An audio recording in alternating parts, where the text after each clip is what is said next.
కొనియాడుడి, యెహోవాను స్తుతించుడి. యెహోవా దయాళుడు, ఆయన కృప నిరంతరము నిలుచును. ఆయన కృతజ్ఞతాస్తుతులు చెల్లించుడి, ఆయన కృప నిరంతరము నిలుచునని ఇశ్రాయేలీయులు అందురుగాక. ఆయన కృప నిరంతరం నిలుచునని అహరోను వంశస్థులు అందరూ. అలాగే 150వ కీర్తన 2వ వచనం, ఆయన పరాక్రమ కార్యములను బట్టి ఆయన స్తుతించుడి, ఆయన మహాప్రభావమును బట్టి ఆయనను స్తుతించు. అలాగే మొదటి వచనం చూడండి, యెహోవాను స్తుతించుడి, ఆయన పరిశుద్ధ ఆలయమందు దేవుని స్తుతించుడి. ముందు చెప్తాను, కొంచెం ముందు రండి.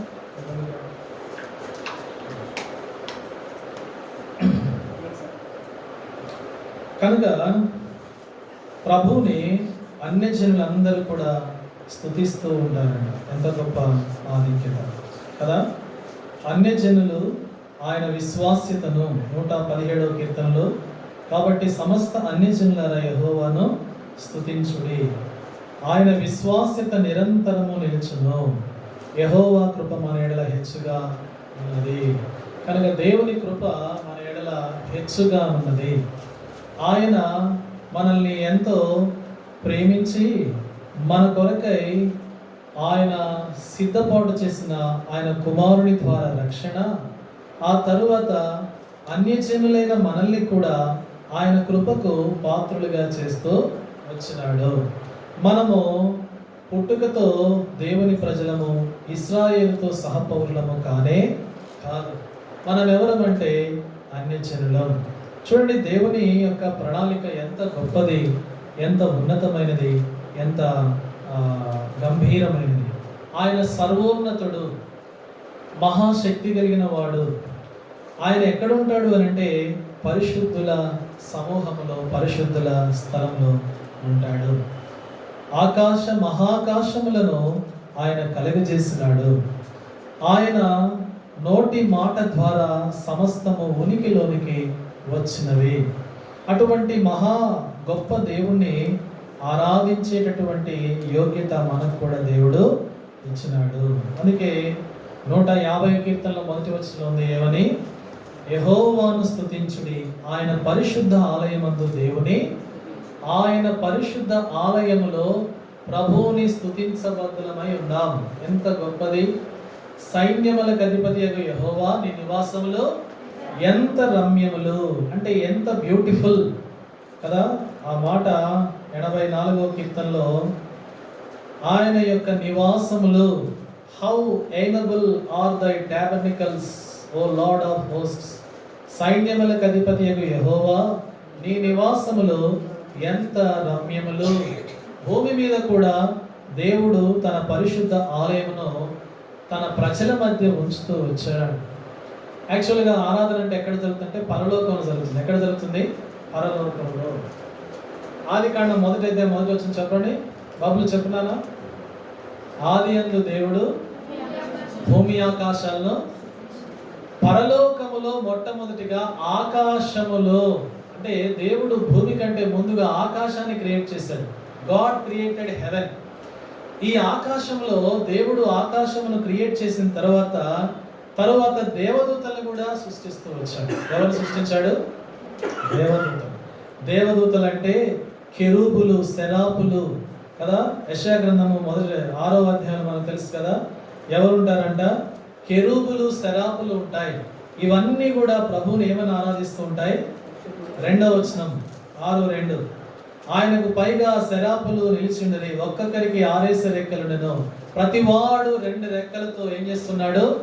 తన ముఖమును కప్పుకొనుచు, తన కాళ్ళను కప్పుకొనుచు, రెంటితో ఎగురుచు, వారు సైన్యములకు అధిపతి యెహోవా. చెప్పండి, సైన్యములకు అధిపతి యెహోవా పరిశుద్ధుడు, పరిశుద్ధుడు, పరిశుద్ధుడు, సర్వలోకము ఆయన మహిమతో నిండి ఉన్నది. ఆయన మహిమే ఎటు చూసినా. కనుక పరలోకములో దేవదూతలు ఆరాధించేటటువంటి ఆరాధన.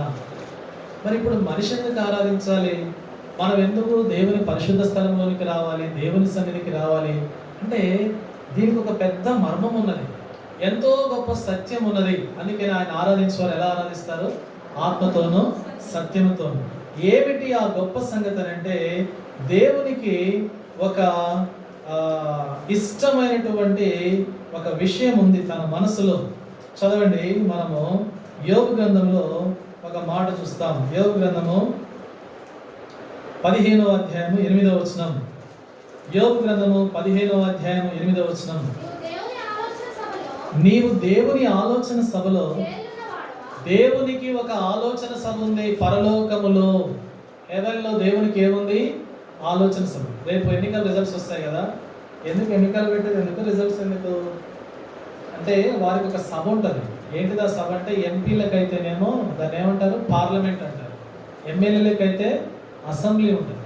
ఈ ప్రజల్ని ఎట్లా పరిపాలించాలి, వారికి తగినటువంటి నిర్ణయాలన్నీ కూడా ఆ సభలో చేస్తారు.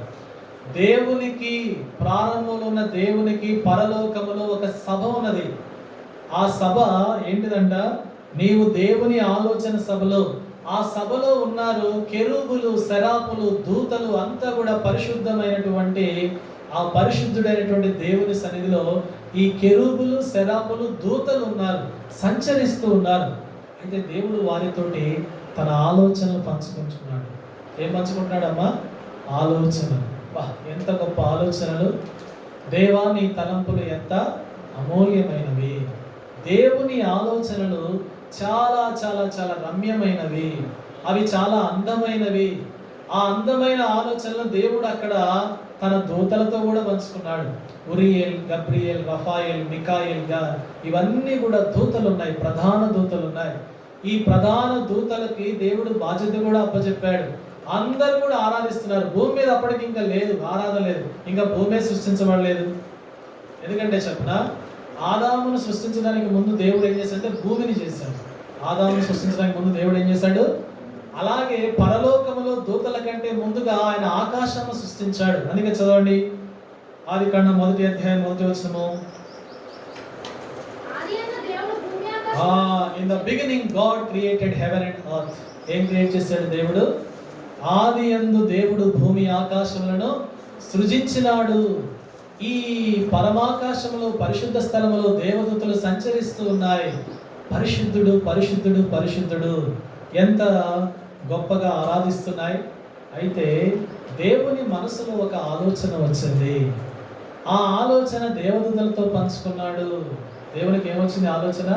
ఒక మంచి ఆలోచన వచ్చింది. ఎందుకంటే ఆ ఆలోచన ఎంత గొప్పది అని అంటే, నేను నా స్వరూపములో నరులను సృజించబోతున్నాను.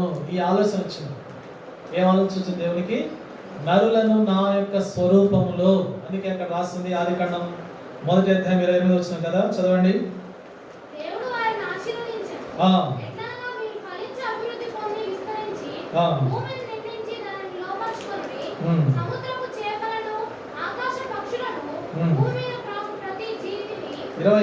దేవుడు తన స్వరూపమందు అంటే నరులకు ముందుగానే దేవుడు ఏం చేశాడు? భూమిని కలుగజేశాడు.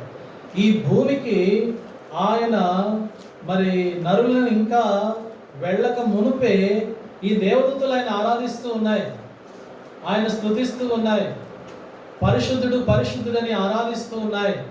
దేవుని ఆలోచన దేవదూతలతో పంచుకున్నాడు. నేను నరులను సృజించబోతున్నాను. అందును బట్టి దేవుడు ఏం చేశాడు? భూమికి పునాదులు వేశాడు. చూడండి, యోబు గ్రంథం 38వ అధ్యాయం 4వ వచనం. ఇదంతా యోబు గ్రంథకర్త గ్రంథస్థం చేసినటువంటి విషయాలు. ఆయన దేవుని యొక్క సహవాసం చేసిన వాడు, ఎంతో గొప్ప ఆరాధికుడు యోబు. ఏమన్నాడు? నేను భూమికి పునాదులు వేసినప్పుడు నీవు ఎక్కడ ఉంటవి? కింద వచనం చూడండి, 7వ వచనము. ఉదయ నక్షత్రములు ఏకముగా కూడి పాడినప్పుడు దేవదూతలందరూ ఆనందించి జయధ్వనులు చేసినప్పుడు ఆ భూమికి మూలరాతిని, పునాది రాతిని లేదా భూమిని స్థాపించిన వాడు ఆ సమయంలో అంతా ఏముంది? ఆనందమే, సంతోషమే. ఈరోజు మనం ప్రభువుని ఆరాధించడానికి దేవుని సన్నిధికి వచ్చాం, దేవుని మందిరానికి, పరిశుద్ధ స్థలానికి. దేవదూతలు ఏ విధంగా ఆరాధిస్తూ వచ్చాయో ఆ ప్రభు యొక్క మహాకార్యమును బట్టి సంతోషిస్తూ ఆరాధిస్తూ వచ్చారు. అందుకే ఈ విధముగా దేవుడు భూమికి పునాదులు వేసి ఆ భూమి మీద నేను ఎవరిని చేయబోతున్నాను? మనిషిని చేయబోతున్నాను. నా స్వరూపంలో మనిషిని చేయబోతున్నాను. ఎవరి స్వరూపంలో? దేవుని స్వరూపంలో నేను నా స్వరూపంలో ఒక మానవుని నిర్మిస్తాను. ఇంకంత మాత్రమే కాదు, ఆ మానవుడికి ఈ హెవెన్లో పరలోకములో నా సింహాసనం మీద కూర్చోబెడతాను అని చెప్పాడు. అక్కడ వచ్చింది దెబ్బ. లూసిఫర్ అక్కడ తట్టుకోలేకపోయాడు. మానవుడికి ఏం చేస్తాను? పరలోకములోనికి అతన్ని నా సింహాసనం మీదకి ఆహ్వానిస్తాను, అంటే నా పరిశుద్ధ స్థలాన్ని మానవుడికి ఇస్తాను. ఇదంతా కూడా మనం ఇప్పుడు జరిగింది అనుకుంటున్నాం, కానీ దేవునికి ఎప్పుడో వచ్చింది ఈ ఆలోచన. ఎప్పుడొచ్చింది ఈ ఆలోచన? జగత్తు పునాది వేయబడక మునుపే. అందుకే 150వ కీర్తన 2వ వచనంలో రాయబడి ఉంది, ఆయన కార్యములన్నీ ఎలాంటివంట? ఆయన పరాక్రమ కార్యములను బట్టి అదే ఆయన పరాక్రమ కార్యములను బట్టి ఆయన స్తుతించుడి, ఆయన మహాప్రభావమును బట్టి ఆయన ప్రభావము, ఆయన కార్యములన్నీ కూడా చాలా చాలా చాలా ఉన్నతమైనవి, గంభీరమైనవి. మనం అనుకుంటున్నాము ఈ ఊర్లో పుట్టాము, మా తల్లిదండ్రులకు పుట్టాము, లేదంటే ఈ గ్రామంలో దేవుడు మమ్మల్ని ఇలా ఉంచాడు, ఈ ప్రాంతంలో ఉంచాడు, ఇది మా శక్తి సామర్థ్యము, లేదంటే ఏదో మా కలిగినటువంటి దీవెన ఆశీర్వాదం అనుకుంటారు. కాదు, అంత మాత్రమే కాదు, ఇంకా చాలా ఉంది. అదృశ్యుడైన దేవుడు, పరిశుద్ధుడైన దేవుడు మనందరినీ చేయక మునిపే, భూమిని కూడా సృష్టించక మునిపే, జగత్తు పునాది వేయబడక మునిపే దేవుని యొక్క ప్రేమ ఆలోచనలో మనము ఉన్నాము. అందుకే ఆయన దేవదూతల్ని కలుగజేసినాడు. దేవదూతల్ని కలుగజేసి దేవదూతలు ఆరాధిస్తూ ఉన్నారు. ఎంత చక్కగా ఆరాధిస్తున్నారండి పరలోకంలో దేవదూతలు. రండి, ప్రకటన గ్రంథంలో మనందరికీ తెలుసు, అక్కడ ప్రకటన గ్రంథం 4వ అధ్యాయం 8వ వచనం. ప్రకటన ఈ 4 జీవులు ప్రతి జీవికి 6 రెక్కలు ఉండెను, కన్నులతో నిండి ఉన్నవి, భూత వర్తమాన భవిష్యత్ కాలం, అంటే ప్రజెంట్, పాస్ట్, ఫ్యూచర్ లో అన్ని కాలాలలో ఉండు దేవుడు, అంటే సర్వోన్నతమైన దేవుడు. ఆయన ఎలాంటి వాడంట? పరిశుద్ధుడు, పరిశుద్ధుడు, పరిశుద్ధుడు అని దేవదూతలు ఆరాధిస్తూ ఉన్నారు. ఇది పరలోకము యొక్క క్రియ, భూమికి సంబంధించింది కాదు ఈ క్రియ. పరలోకపు క్రియను దేవుడు భూమి మీద ఆరంభిస్తూ వచ్చాడు. ఇంకా చూడండి, హెబ్రీయులకు రాసిన పత్రిక 1వ అధ్యాయం, హెబ్రీయులకు రాసిన పత్రిక 1వ అధ్యాయము 7వ వచనం చూడండి. తన దూతలను వాయువులుగాను తన సేవకులను అగ్ని జ్వాలలుగాను చేసుకొను వాడు తన దూతలను తయారు చేసుకున్నాడు కనుక మహిమతో నింపాడు, పరిశుద్ధతతో నింపాడు. పరలోకమంతా కూడా గాన ప్రతిగానములు చేస్తూ ఉన్నారు, కీర్తిస్తూ ఉన్నారు, ప్రభుని ఆరాధిస్తూ ఉన్నారు. ప్రియులారా, ఈ సత్యాన్ని, ఈ మర్మాన్ని దేవుడు మనిషిని తయారు చేయబోతున్నానని, ఆ మనిషికి నా స్వరూపం ఇస్తున్నానని, ఆ మనిషికి నా సింహాసనం కూడా ఇస్తున్నానని ఎప్పుడైతే దూతలతో పంచుకున్నాడు, ఆయన కొన్ని ఆలోచనలు దేవదూతలతోటి పంచుకున్నాడు, ఇష్టముగా పంచుకున్నాడు. కానీ అందులో ఉన్నటువంటి లూసిఫర్కి ఏమొచ్చింది? అసూయ వచ్చేసింది. అందుకే ఆ అసూయను బట్టి ఇప్పుడు ఈ మానవుడిని చెడగొట్టాలి, ఈ మానవుడిని దేవుని సన్నిధి నుండి దూరం చేయాలి, దేవుణ్ణి ఆరాధించనీయకుండా చేయాలి. తనను సృష్టించిన సృష్టికర్తనే మనిషి ఏం చేయాలి? తృణీకరించాలి, వద్దనుకోవాలి. అందుకే మీరు చూడండి, ఆదివారం అంటేనే సైతాన్ ఏం చేస్తాడు? మనల్ని డిస్టర్బ్ చేస్తాడు.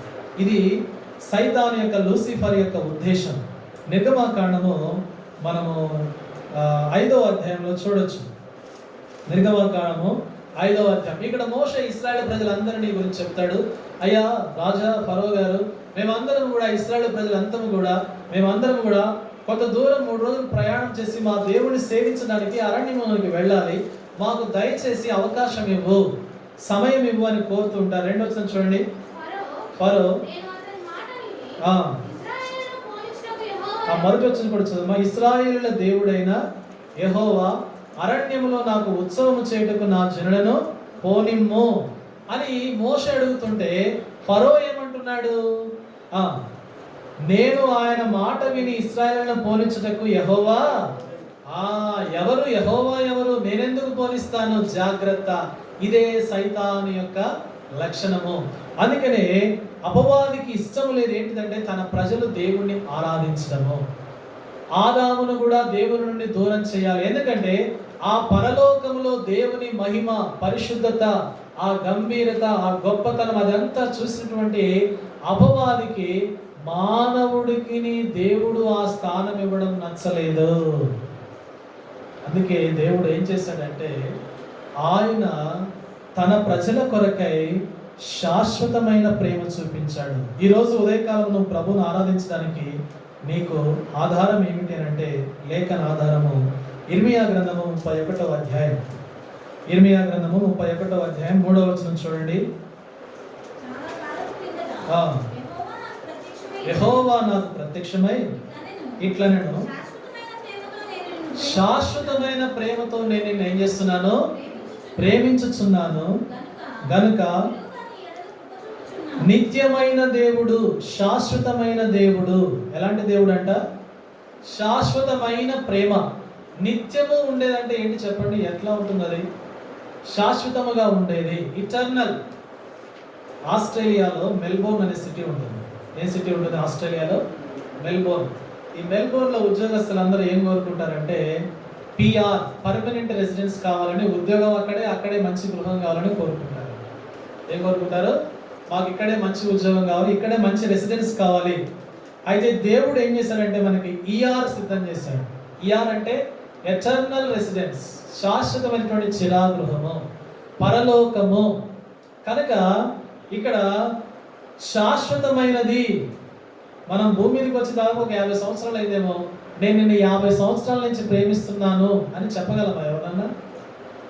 50 సంవత్సరాలు లేదా నిన్ను 100 సంవత్సరాల నుంచి ప్రేమిస్తున్నాను. ఇక్కడ దేవుడు మనకు చెప్పే మాట ఏంటంటే శాశ్వతమైన ప్రేమతో నేను నిన్ను, నిత్యమైన ప్రేమ అనొచ్చు. ఏం ప్రేమ చెప్పండి? నిత్యమైన ప్రేమ. మార్పు చెందని లేదా హెచ్చులు తగ్గులు లేని, మధ్యలో కొంతకాలం కట్టవని, ఆగిపోని. ఏదైనా ఆగిపోతుంది కానీ భూమి మీద మెషిన్లు ఆగిపోతాయి, సంస్థలు ఆగిపోతాయి, ప్రభుత్వాలు కూలిపోతాయి, ఆరోగ్యాలు చెడిపోతాయి, అన్ని చెడిపోతాయి. బట్ గాడ్స్ ఏమంటాము? లవ్, శాశ్వతమైన ప్రేమ. ఆ ప్రేమ నీ పైన, నా పైన జగత్తు పునాది వేయబడక మనపై ప్రభువు చూపించాడు. రండి ఎఫెసీయులకు రాసిన పత్రికలో 1వ అధ్యాయంలో మధ్యలో చూస్తాం చూడండి. ఎఫెసీయులకు రాసిన పత్రిక ఎక్కడంటే చూడండి, ప్రేమ చేత చూడండి అమ్మ అక్కడ, మనము తన ఎదుట పరిశుద్ధులము నిర్దోషులమై ఉండవలనని జగత్తు పునాది వేయబడక ముందే ఆయన మనల్ని ముందే శాశ్వతమైన ప్రేమ. నీవు నేను దేవుణ్ణి మనము ప్రేమించడానికి వెనక ముందు ఆడుతూ ఉంటాం, కానీ ఆయన మాత్రం మనల్ని శాశ్వతమైన ప్రేమతో ప్రేమిస్తూ వచ్చాడు.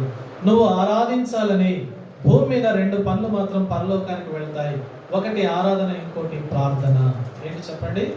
ఆరాధన మరియు ప్రార్థన. మనం ఆరాధిస్తే అది అదే విధంగా పరలోకానికి వెళ్తుంది. అలాగే మనం ప్రార్థన చేస్తే ఆ ప్రార్థన కూడా దేవుని దగ్గర భద్రపరచబడుతూ ఉంటుంది.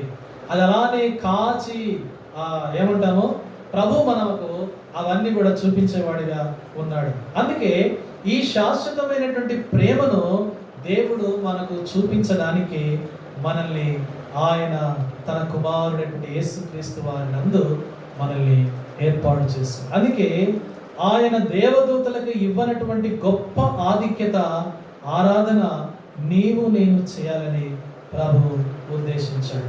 కనుక మొదటి విషయము, దేవుడు నిన్ను నన్ను శాశ్వతమైన ప్రేమతో ప్రేమిస్తూ ఉన్నాడు. ఎందుకు అంటే ఆయనను మనము ఆరాధించగలుగుతాడు. 111వ కీర్తన మొదటి వచనం చూడండి. 111వ కీర్తన మొదటి వచనం.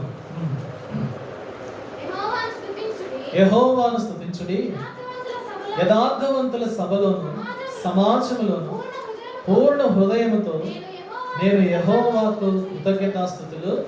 యెహోవాకు పూర్ణ హృదయముతో ఆ యథార్థవంతుల సభలో, దేవుని యొక్క సభ ఎక్కడైతే ఉందో, మొన్నటిదాకా జరిగిన ఎన్నికల్లో నన్ను ఎంపీగా గెలిపించండి, నన్ను ఎమ్మెల్యే గెలిపించండి, నేను సభకి వెళ్తాను, ముఖ్యమంత్రి ప్రధానమంత్రికి ఉండే సభకు. అలానే దేవుడు తనుండేటటువంటి యథార్థవంతుల సభలోనికి, ఆ నీతిమంతులు పరిశుద్ధుల సభలోనికి నిన్ను తీసుకొని రావడానికి కొరకై ఆయన నీ పైన శాశ్వతమైన ప్రేమను చూపిస్తూ వచ్చాడు. ఎంత గొప్ప సంగతి అనంటే ప్రియులారా, ఇది మనం గ్రహించలేము. ఇది దేవుడే మన ఎడల సంకల్పించినాడు. ఆయన ప్రేమను మన ఎడల వెల్లడిపరిచినాడు. దేవదూతలకు లేనటువంటి ఆ గొప్ప స్థానము ఆయన మనకు అనుగ్రహిస్తూ వచ్చాడు. ఎంత ధన్యులమో కదా, ఎంత ఆయన కృపకు పాత్రులమో కదా, ఆయన ప్రేమలో ఎంత చల్లదనం ఉందో కదా. వాతావరణం చల్లగుంటే ప్రాణానికి ఎంత హాయిగా ఉంది. ఆయన ప్రేమలో అంత చల్లనైనటువంటి ప్రేమ, మధురమైనటువంటి ప్రేమ, శాశ్వతమైనటువంటి ప్రేమ, నిత్యము ఉండేటటువంటి ప్రేమను నీపైన నాపైన చూపిస్తుంది. అందుకే ఈ మనిషిని మట్టితోనే చేశాడు, కానీ ఈ మట్టి మనిషిలో మహిమ కలిగినటువంటి తన ఆత్మ నుంచి నిత్య రక్షణను ఏర్పాటు చేస్తూ వచ్చాడు. రెండవది, ఆయన మన కొరకై సిద్ధపాటు చేసిందంటే గొప్ప రక్షణ. రండి లూకా సువార్త, దానికంటే ముందుగా యోహాను సువార్త చూస్తాం. రండి యోహాను సువార్త 13వ అధ్యాయం. యోహాను సువార్త 13వ అధ్యాయం మొదటి వచనం చూడండి. తాను లోకము నుండి తండ్రి యొద్దకు వెళ్ళవలసిన గడియ వచ్చనని యేసు పస్కా పండుగకు ముందే ఎరిగిన వాడే లోకములోనున్న తన వారిని ప్రేమించి వారిని అంతము వరకు ప్రేమించెను. ఎక్కడ ప్రేమించాడు? శాశ్వతమైన ప్రేమ అంటే అంతము వరకు, అంతము లేనటువంటి ప్రేమ. వారిని అంతము వరకు ప్రేమించాడు. అంతము వరకు, ఇటర్నల్, అంతము వరకు ప్రేమిస్తూ వచ్చాడు. కనుక ప్రేమించి, ఇప్పుడు రండి లూకా సువార్త 2వ అధ్యాయము. లూకా సువార్త 2వ అధ్యాయం. ఇక్కడ రక్షణ కొరకు కనిపెట్టుకున్నటువంటి వ్యక్తుల్లో ఒక వ్యక్తి సుమయోను.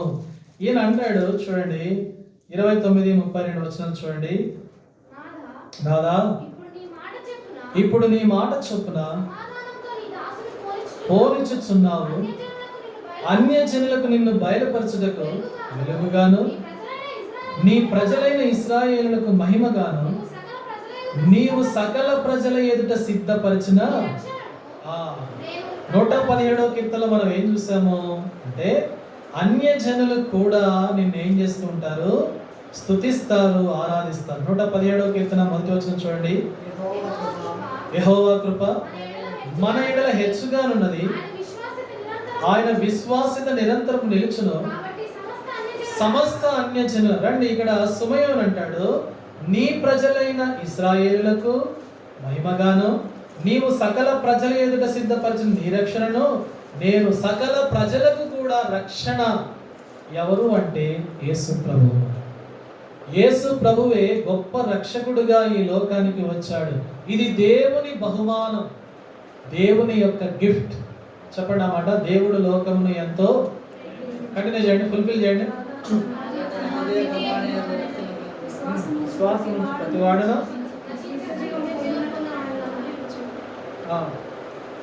ఎంత మంచి మాట అది మనకు రావాలి కదా. దేవుడు లోకమును ఎంతో ఎంతో ఎంతగా ప్రేమించాడు అంటే తన ప్రియ కుమారుడు. ఇదంతా కూడా దైవ సంకల్పం, దేవుని యొక్క ఉద్దేశం. ఆయన జగత్తు పునాది వేయబడక మునుపే ఆ మాట మనల్ని చాలా చాలా మరి ఏం చేస్తుంది? బలపరుస్తుంది. చదవండి ఎఫెసీయులకు రాసిన పత్రిక 1వ అధ్యాయము. ఎఫెసీయులకు రాసిన పత్రిక 1వ అధ్యాయం 3వ వచనం. మన ప్రభువైన యేసుక్రీస్తు యొక్క తండ్రి యొక్క దేవుడు స్తుతింపబడును గాక.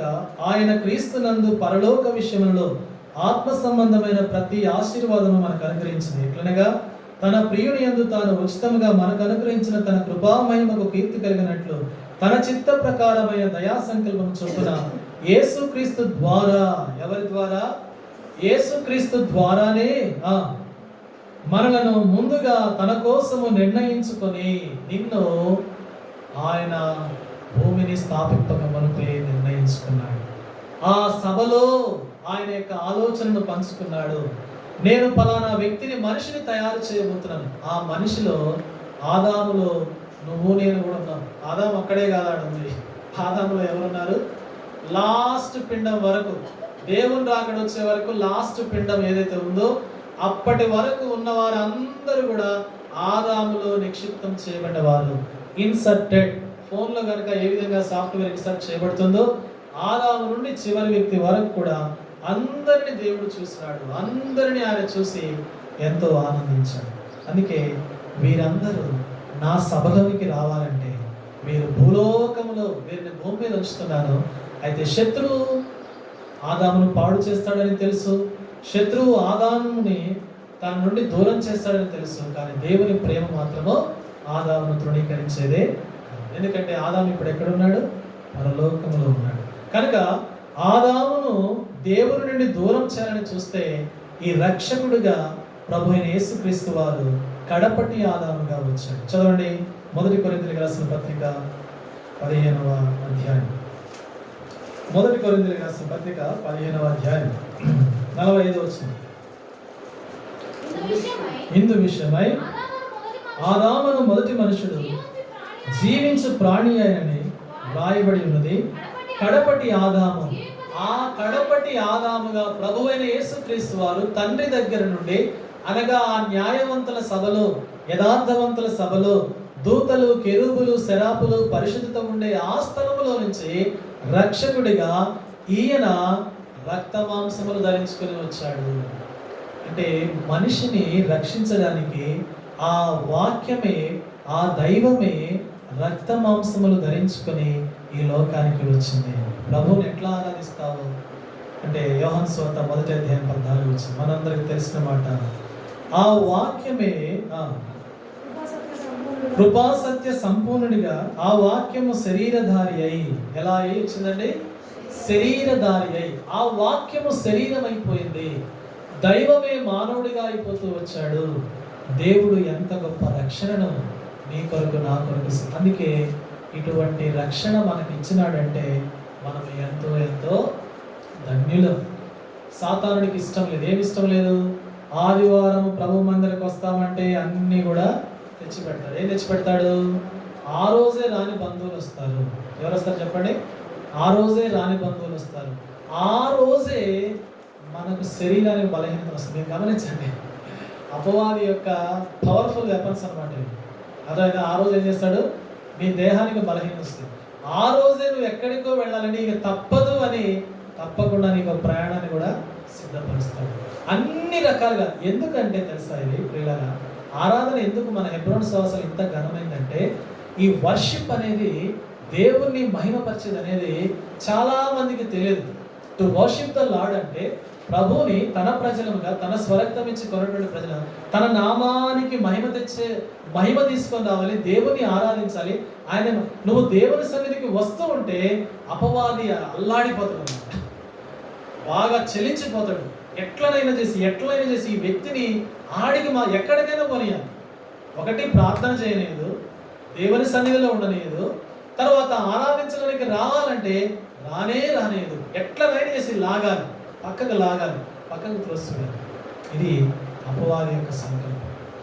అయితే దేవుడు తనను ఆరాధించడానికి వస్తుంటే మురిసిపోతాడు కదా. చిన్న బిడ్డలు అప్పుడే తొలి పలుకులు పలుకుతూ ఉంటే అమ్మ, అత్త, తాత అని అంటుంటే తల్లిదండ్రులకు ఎంత మురిసిపోతుంటారు చెప్పండి. పాపి అయిన మానవుడు, తన రక్షణను స్వీకరించిన మానవుడు తనను ఆరాధిస్తూ ఉంటే దేవుడు ఎంతో ఆనందించేవాడిగా ఉంటాడు. అందుకే చూడండి, ఈ రక్షణ ద్వారా దేవుడు నిన్ను ఏం చేశాడు చూడండి. 1 పేతురు రాసిన పత్రిక 1వ అధ్యాయము, పేతురు రాసిన పత్రిక 1వ అధ్యాయం చదవండి 18వ వచనము.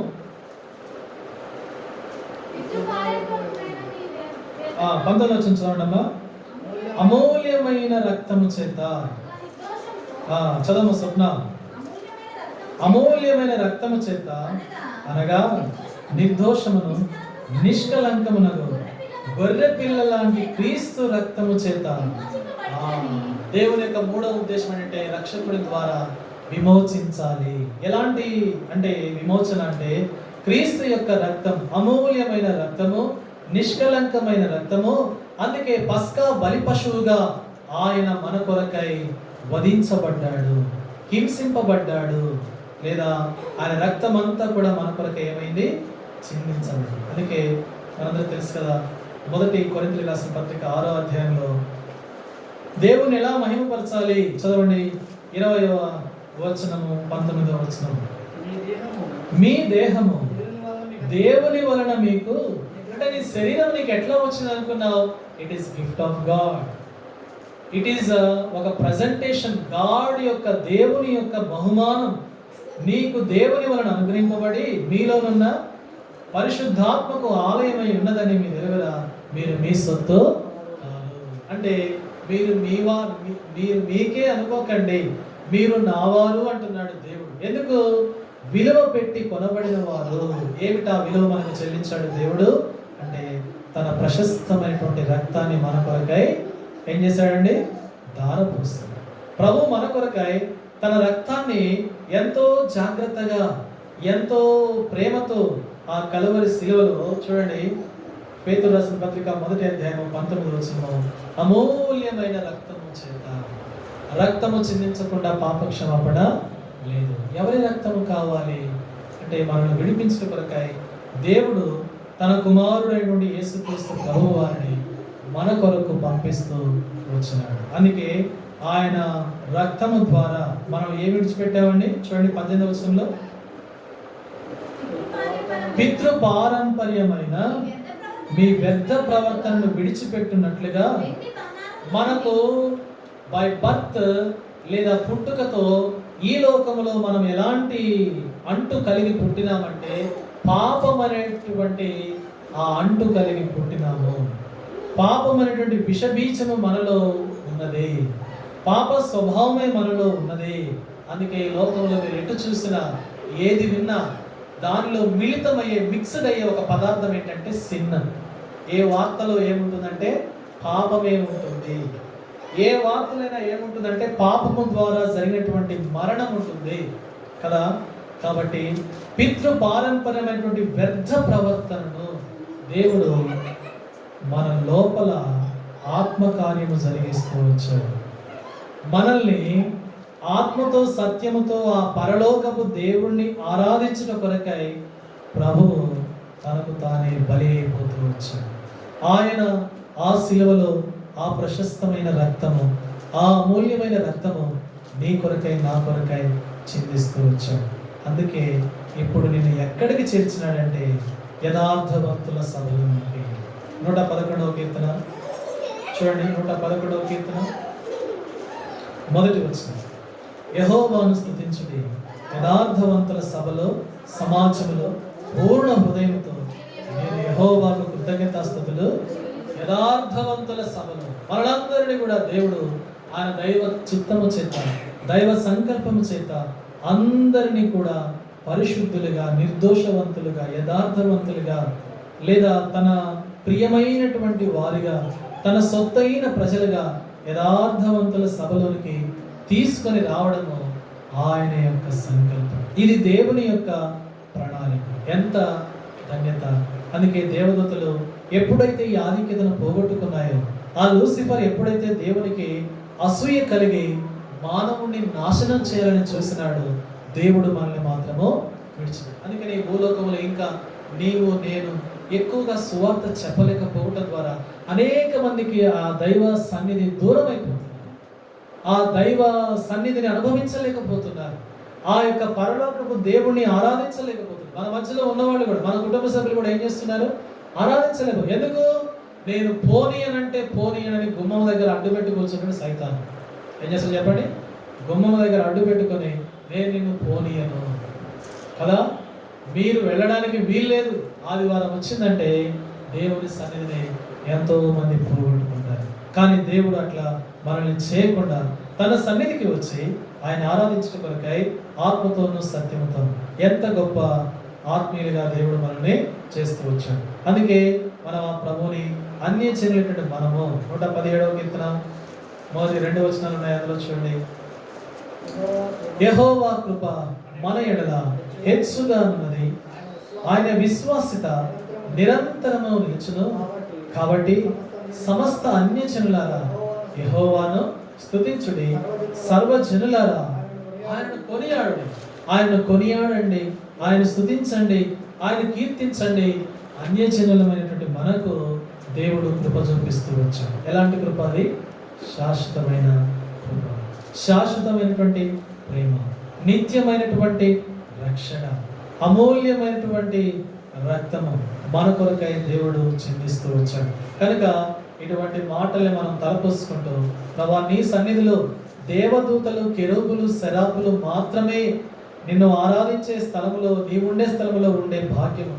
అయితే మట్టివాడిని ఎప్పుడైనా ఏ క్షణమైనా నా ఊపిరి ఆగిపోయేటటువంటి నన్ను, మంటి మనిషినైన నన్ను నీ సన్నిధిలో నీ పరిశుద్ధులతో చేరి నేను కూడా ఈ దినము ఆరాధించడం కొరకై 5 నెలల్లో మార్చి, ఏప్రిల్, మేలో కొంచెం పర్వాలేదు, మార్చి, ఏప్రిల్ తీవ్రమైన ఎండలు కదా, దేవుడు 6వ నెలలో ప్రవేశపెడుతూ వచ్చాడు. ఎంత గొప్ప ఆయన కరుణ, జాలి, దయ మన ఎడల హెచ్చుగా ఉన్నది కదా. అందుకే రండి చివరిగా ఆ మాట చూస్తాం. ఎఫెసీయులకు రాసిన పత్రిక మొదటి అధ్యాయము 6వ వచనం మధ్య భాగం. యేసుక్రీస్తు ద్వారా చూడమ్మా, యేసుక్రీస్తు ద్వారా ఇది పరలోకములో దేవుడు సంకల్పించింది. అందుకని ఒకరోజు దేవదూతలతో దేవుడు ఆ విషయాన్ని పంచుకున్నప్పుడు తండ్రి రొమ్ము నుండి యేసుక్రీస్తు ప్రభువారు కనిపిస్తూ ఉన్నాడు, ఆయన ప్రకాశిస్తూ ఉన్నాడు. యోహాను సువార్త మొదటి అధ్యాయం 17వ వచనం చూడండి. దేవదూతల సభలో ఆయన చెప్తున్నాడు, నేను మానవుని నిర్మిస్తున్నాను, నా స్వరూపంలో తయారు చేస్తున్నాను. దేవదూతలకు లేదు దేవుని స్వరూపం, కానీ నీకు నాకు ఉంది. ఎంత ధన్యులం. 18వ వచనం చూడండి. ఎవడనో ఎప్పుడైనాను దేవుని చూడలేదు, తండ్రి రొమ్మున యేసు ప్రభు వారు కనబడుతూ ఉన్నాడు, ప్రకాశిస్తూ ఉన్నాడు. ఆ ప్రధాన దూత లూసిఫర్ తట్టుకోలేకపోయింది, ఆ దేవుని కుమారుని చూసి తట్టుకోలేకపోయింది. అమ్మో, మానవుల్ని దేవుడు తయారు చేస్తాడంట, వాళ్ళకి సింహాసనం ఇస్తాడంట, ఎట్లా నా పరిస్థితి ఏంటి అని దాదాపుగా 7 రోజులు భీకరమైన యుద్ధం. ఆ యుద్ధం తర్వాత దేవదూతలకు ఏం లేదు, ఉండటానికి అవకాశమే లేకుండా పోయింది. చదవండి కింద ఎఫెసీయులకు రాసిన పత్రిక మొదటి అధ్యాయము 7వ వచనం. యేసుక్రీస్తు ఎవరి ద్వారా? ఇప్పుడు నిన్ను పరలోకానికి తీసుకుపోయేది ఎవరంటే యాకోబుకు ఆ ప్రభువే ఏం చేశాడు? ఆ నిచ్చెన కనిపింపజేస్తూ వచ్చాడు. ఆ నిచ్చెన ఎవరంటే యేసుక్రీస్తు ప్రభువే. దేవదూతలు భూలోకానికి ఎక్కుచూ దిగుచూ ఉన్నారు. అంటే ఆ మార్గము పరలోకానికి, భూలోకానికి రక్షణ మార్గం ఎవరంటే, భూలోకం మనిషి పరలోకానికి ఎలా వెళ్తాడంటే యేసుక్రీస్తు ప్రభువు ద్వారా. అందుకే యేసుక్రీస్తు ద్వారా తనకు కుమారునిగా స్వీకరించుటకై మనను ముందుగా తన కోసము నిర్ణయించుకొని మనము తన ఎదుట పరిశుద్ధులమును నిర్దోషులమై ఉండవలనని జగత్తు పునాది వేయబడక మునిపే. ఎప్పుడు చేశాడు మనం చెప్పండి? ఇంకా అప్పటికి జగత్తు అంటే భూమిని ఇంకా సృష్టించలేదు, భూమిని తయారు చేయాలి కదా. మనం భూమి మీదనే, మన ఆలోచనలన్నీ కూడా భూమి మీదనే ఉన్నాయి. దేవుని ఆలోచనలన్నీ కూడా పర సంబంధమైనవి. అందుకనే మనం అందరం ఎవరు అంటే ఆ పర సంబంధమైనటువంటి దేవుని ప్రజలు. ఒకరోజు ఇలానే ఆరాధిస్తూ మందిరానికి వెళ్తూ భూలోకంలో జీవిస్తూ ఉంటాం. ఒకరోజు మన ఆయుష్కాలం ముగించబడుతుంది. ఆ తర్వాత మనం పరలోకంలో దేవుని పరిశుద్ధులతో కలిసి ఏం చేస్తాము? యెహోవా, సైన్యములకు అధిపతి యెహోవా పరిశుద్ధుడు, పరిశుద్ధుడు, పరిశుద్ధుడు అని ఏం చేస్తాం? ఆయన ఆరాధిస్తాం. జల్దరు మోక్షపు నీడలలో నేనానంద భరితుడనైతిని, నీ జల్దరు మోక్షపు నీడలలో నేనానంద భరితుడనైతిని. బలురాకసి వృక్షపు గాయములు, బలురాకసి వృక్షపు గాయములు ప్రేమాహస్తములతో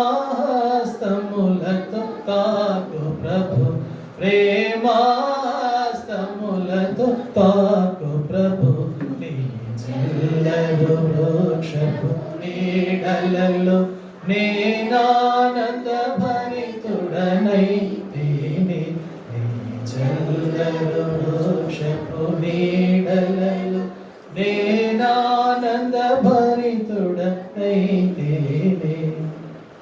సేవకులను ఆరాధించి మరి సండే స్కూల్కి వెళ్ళండి. మిగిలిన వారు ఒక సహోదరి మార్చినామో ప్రభుని ఆరాధిస్తారు.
దేవదూతలకైతే అలాంటి ధన్యతని మరి ప్రభువుని ఇవ్వలేదు. కానీ మరి నిజంగా ఆయన ఈ లోకంలో మరి దేవుని స్వరూపము, ఆయన దేవుని యొక్క